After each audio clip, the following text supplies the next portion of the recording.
اعوذ باللہ من الشیطان اللعین الرجیم بسم اللہ الرحمن الرحیم الحمد للہ کما هو اہل وهو علی کل شیء قدیر والصلاة والسلام علی اہلہا اما بعد۔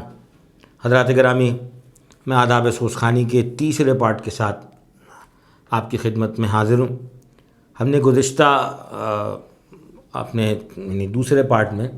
جو ہم نے گفتگو کی تھی، تو ہم نے کچھ آس کے حوالے سے اس میں بات کی تھی، اور کچھ میں نے آپ کو سوز کی مثال بھی دی تھی، اور اس میں سلام کی مثال بھی دی تھی کہ وہ غالب سر کیا ہوتا ہے کہ جس پہ کہ جو ہے وہ آس والے بازو جو ہے وہ کھڑے ہو جاتے ہیں، اور وہی میرے لیے جو ہے وہ پلیٹ فارم فراہم کرتا ہے کہ میں کہاں سے، اور بتاتا ہے کہ میں یہاں سے چلا تھا اور واپس اسی جگہ مجھے آنا ہے۔ تو آس کے بعد جو ہے وہ قطع ربائی نارملی جو قطع ربائی کی بندشیں ہوتی ہیں وہ تقریباً ایک جیسی ہوتی ہیں، 4 مصروں کے عام طور پر سوزخانی میں قطع جو ہے وہ 4 مصروں کا ہی پڑھا جاتا ہے، اور ربائی تو خیر ہوتی ہی 4 مصروں کی ہے، تو اس کی بندش میں بھی کوئی خاصا فرق نہیں ہوتا۔ یہ بندشیں بھی تقریباً ایک جیسی ہوتی ہیں، کلام کے مزاج کے حساب سے وہ بندشیں جو ہے وہ بنائی جاتی ہیں، اور فضائل میں کچھ چیزیں تھوڑا تیز پڑھی جاتی ہیں، مصائب میں چیزیں جو ہے وہ پھیلا کے اور پڑھی جاتی ہیں، اور یعنی فضائل میں جو ہے وہ سمیٹ کے پڑھی جاتی ہیں۔ اس کے بعد آتا ہے سوز جو ہے وہ بہاریہ بھی ہوتے ہیں اور ادائیہ بھی ہوتے ہیں۔ ویسے یوں تو اگر آپ جب گائکی کے اندر جائیں تو اس میں بہت ساری قسم کے سوز ہوتے ہیں، گائکی کے سوز الگ ہوتے ہیں، اور اس میں بہت ساری اصطلاحات ہیں، اس میں نہیں جا رہے، ہم صرف سوزخانی کے حوالے سے بات کریں گے۔ ہمارے ہاں جو سوز ہوتا ہے وہ 1 بند کا بھی ہو سکتا ہے، یعنی 2 بند بھی ہو سکتا ہے، یعنی کسی بھی مرثیے کا میں سے لیا گیا 1 بند جو کہ 6 مصروں پر مبنی ہوتا ہے، اس کو ہم سوز کہتے ہیں۔ سوز کی بندش جو ہے، ظاہر ہے کہ میں نے جیسے گزارش کی تھی آپ سے کہ جو ہے اس بندش جو ہے وہ کیا نام ہے کلام کے حساب سے مرتب کی جاتی ہے۔ اس میں یہ دیکھا جاتا ہے کہ کلام کے جو مصرے ہیں، کلام کا جو ماحول ہے، کلام کا جو مزاج ہے وہ کیا ہے، اور اس مزاج کے حساب سے اس ماحول میں اترنا پڑتا ہے۔ اس ماحول میں اتر کے پھر ہم یہ دیکھتے ہیں کہ مقصد یہ کہ یہ اس کی بندش جو ہے وہ کیسی ہونی چاہیے۔ میں یعنی ایک فارمولہ جو میں اکثر اپنی گفتگو میں لوگوں کو بتاتا ہوں کہ جس طرح یعنی محرم کے ساتھ جب ملتا ہے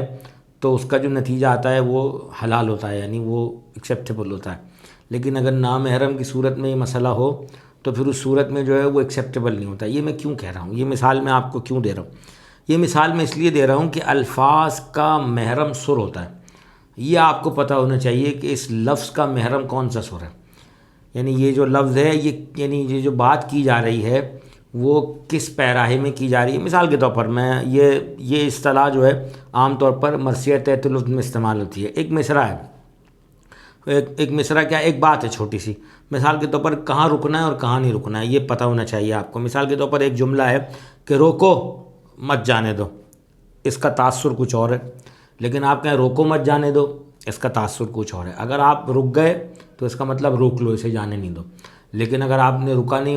نہیں اور آپ اس کو مسلسل کر دیں، کنٹینیوس کر لیں، تو اس کا مطلب ہے روکو مت جانے دو۔ تو یہ میں آپ کو صرف جملے کی فارمیشن بتا رہا ہوں، مصرے کی فارمیشن بتا رہا ہوں، تو بندش میں بھی آپ کو اس بات کا خیال رکھنا پڑتا ہے کہ کہیں ایسا نہ ہو کہ آپ کی یہ بات جو ہے وہ ضائع ہو جائے، اور جو ہے اس کا تاثر اور اس کے معنی کچھ اور نکل آئیں، اور جو واقعہ آپ بیان کر رہے ہیں وہ بالکل اس کے متضاد ہو جائے۔ تو یہ سب چیزوں کا خیال رکھنا پڑتا ہے۔ مثال کے طور پر میں آپ کو ایک مثال جو ہے وہ بہاریہ سوز سے دے دیتا ہوں، اور ایک مثال آپ کو ادائیہ سوز سے دے دیتا ہوں، اور یہ شاید لمبی ہو جائے، لیکن بہرحال میں کوشش کروں گا جتنا جلدی سمیٹ سکوں اس کو دوں۔ ایک مصرع ہے، کچھ شخصیات ہیں جو موجود ہیں، اور کچھ شخصیات ایسی ہیں کہ جو جنگجو ہیں، اور جن کے بارے میں، جن کی شجاعت کے بارے میں اور جن کی طاقت کے بارے میں، جن سے خوف زدہ لوگ بہت زیادہ ہیں۔ اس میں حضرت حمزہ ہیں، حضرت ابو الفضل ہیں، حضرت امام علی علیہ السلام ہیں، حضرت جعفر طیار ہیں، یہ شخصیتیں ہیں۔ ان سب میں ایک شخصیت ہے جو بڑی شائستہ حضرت کی شخصیت ہے، جو شائستہ ہے، یعنی جس میں ایسی کوئی چیز نہیں، بہت متین شخصیت ہے، اور یعنی مقصد یہ کہ وہ رحم دل ہیں، اور مقصد یہ کہ بہت شائستہ ہیں۔ اب اس کو ڈیلیور کرنا اور ان شخصیات کا اسکیچ کھینچنا اور حضرت کا اسکیچ کھینچنا، یہ جو ہے میں آپ کو بتاؤں گا کہ اس بندش میں کیا ہے۔ اسی طرح کفار کا آنا، ظاہر جنگجو ہیں، جنگ کرنے کے لیے آئے ہیں تو ان کی ہیبت وہ دکھانا۔ پھر اس کے بعد جو ہے وہ اس میں جو ہے وہ تذکرہ ہے بجلی کڑکنے کا، اس میں گھٹا کا تذکرہ ہے، تو وہ جو گھٹا ہوتی ہے وہ آپ کے ذہن میں ہے، تو وہ اس کو میں آپ کو ڈیلیور کر کے بتاؤں گا کہ بندش میں اس کو کس طرح سمویا جاتا ہے۔ پھر ایک شعر کا حملہ کرنا،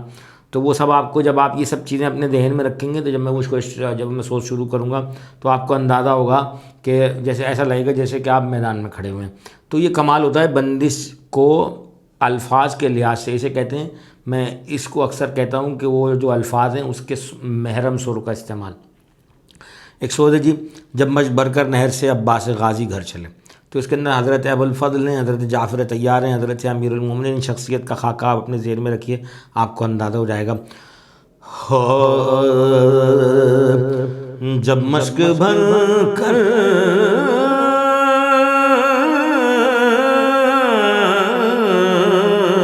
نگر سے عباس غازی گھر چلے، جام کوثر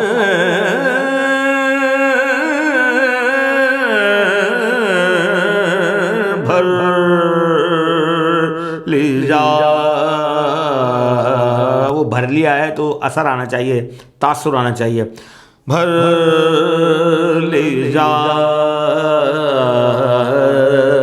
اور خلد سے، اب جنگجو ہیں، حیدر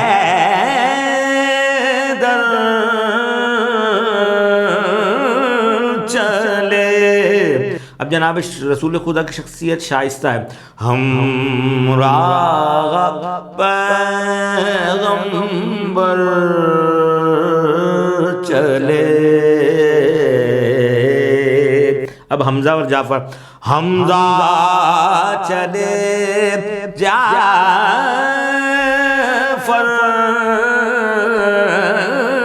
چلے، میدان کا رستہ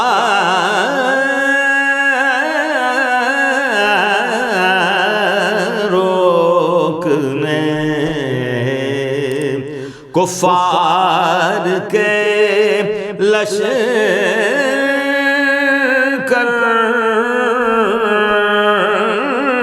چلے۔ لشکر کی اپنی ہیبت ہوتی ہے تو وہ بھی دکھانی ہے۔ اب آئی گھٹا اور یہ سب چیزیں دیکھیے گا، آئی گھٹا سی فوج کی، اب کالے علم کھولے، کالے علم کھولے ہوئے، آئی گھٹا سی فوج کی، کالے علم کھولے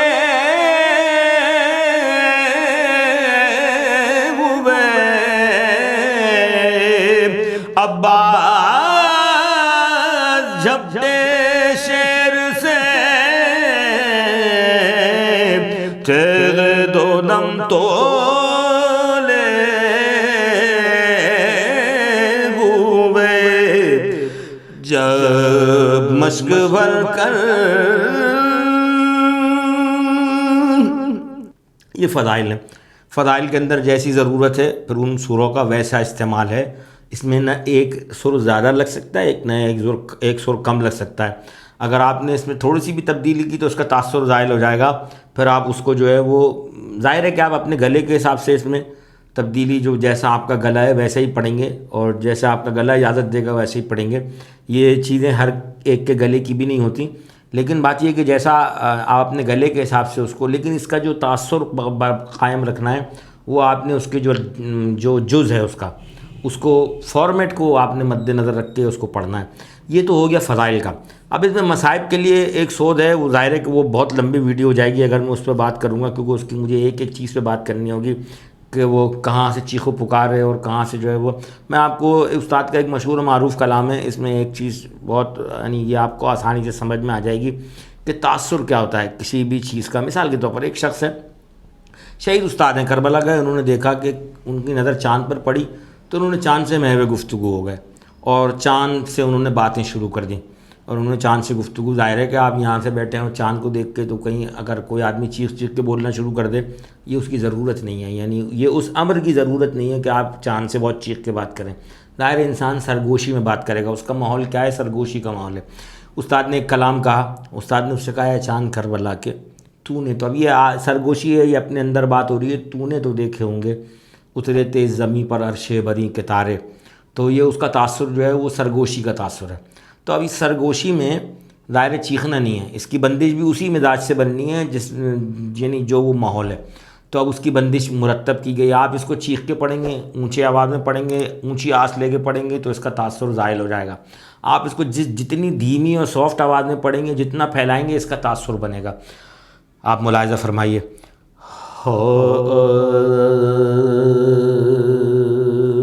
مصائب کا ہے نا اس لیے ہا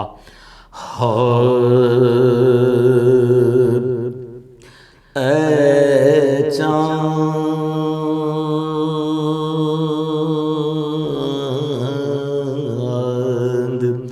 کربلا کے، آج جو ہے وہ ماحول بنائے گی، تو نے تو دیکھے ہوں گے اترے تھے اس زمین پر، اب چونکہ عرش اوپر ہے نا، عرش بری کے تارے اے چاند کربلا کے، اے چاند اس زمین پر رکھو ہمیشہ ٹھنڈک، سوتے جو ہیں یہاں پر زہرا کے ہیں یہ پیارے، اے چاند۔ تو آپ نے ملاحظہ فرمایا کہ اس بندش کا تاثر جب ہی قائم ہوگا کہ جب آپ ان الفاظ کو مد نظر رکھتے ہوئے اس کو مرتب کریں گے۔ جب آپ اس کو مرتب ان الفاظ کے حساب سے کریں گے تو وہ اپنا اثر چھوڑے گی، اور لوگ جو ہیں وہ آپ کو محو ہو کے دیکھتے رہیں گے اور روتے رہیں گے، تو یہ اس کا اثر ہوتا ہے۔ تو میں نے وہ بڑا سوچ چھوڑ دیا جو میں چاہتا تھا کہ میں آپ کو اس کے بارے میں بتاؤں، وہ انشاءاللہ نیکسٹ ویڈیو میں آپ سے اس کا ذکر کروں گا۔ جب تک کے لیے اجازت چاہوں گا، والسلام۔ کاشف زیدی۔